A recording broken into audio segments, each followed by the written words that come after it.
Hi everyone, this is Dimitri Pargamonic with MarketChameleon.com. I wanted to show an example how to use a payout diagram from this options chain using Tesla as an example. And we're going to look at different strategies and what the payout diagram looks like if we change the scenario and at what different price points are your profit and losses fall under. So let's just get into an example. And for example, so in this situation, I'm looking at Tesla here, and let's assume that you think that the implied volatility is pretty high, like right here. The IV percentile is in the 90s, and that not much is going to happen in the between now and expiration, or maybe between now and a week or 2 weeks from now, and that you're willing to sell this straddle. So I'm going to just click on the bid on the call side and the bid on the ask side. This creates a sell straddle strategy down here, and I'm going to load that, how that strategy looks at expiration. As you can see here, the green is where all the different points at expiration where this strategy would be profitable, and then in the red, that's beyond your break-even points, either to the downside or upside, where you start losing money because the stock moved beyond the credit that you received for that straddle. And over here we see that you would receive $39.25 credit.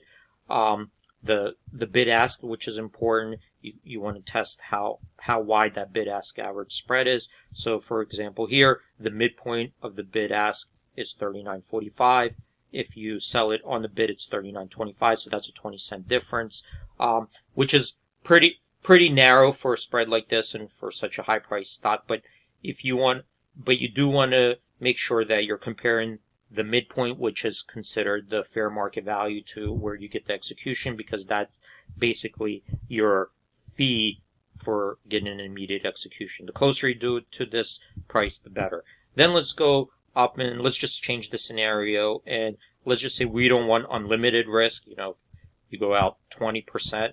You see that your downside, you just keep losing and losing in both directions. So let's just turn this into a butterfly, the straddle, and we're going to buy a wing on the call side, buy a wing on the put side to limit our risk at some point. So over here, I'm just going to use one standard deviation away as a marker. So let's buy. Now I'm going to click on the ask side. We're going to buy the call, the 260 call. So that jumps over here, the 260 call. Then I'm going to go down to the put, and let's buy the 185 put. So I'm buying that. That comes up here. Let's take a look at the graph. And now you could see the graph. It levels out at some point, and then you max out your risk. And you could see that the butterfly, it's a little bit skewed to the upside, and that's because I picked the 225 strike, and the stock's a little bit below that at the 222. So you can see like this butterfly is skewed a little bit higher because you have a positive delta. Again, make sure you look at your midpoint versus the credit. You're always trying to get it a little bit closer to there. So the next example is let's assume we don't intend to hold it all the way to expiration. Today is July 2nd. Maybe we just want to hold it over the holidays, let it decay. So let's take a look. What would our profit and loss be if we held it till, let's go out like a week, July 9th. Let's see how that looks. So you could see over here, it would decay a little bit, and if you hover over it, you kind of see at points where you start making money, where it's a little bit over here in the middle part.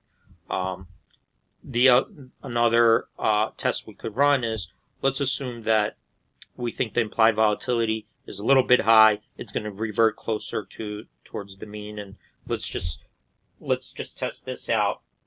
If volatility fell to 50 across the board. So you see here I'm changing the volatility assumption.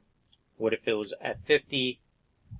Let's run that scenario, and let's assume again on July 9th what it would look like. So now you could see that the profits would be a little bit higher because we would benefit from the decay, and also the implied volatility drops if it drops a little bit, then since we're short that at the monies over here with the higher Vega, that would be profitable in this situation. So that's one way to look at a payout diagram and start changing your scenarios around based on days to expiration or implied volatility, putting in different implied volatility assumptions.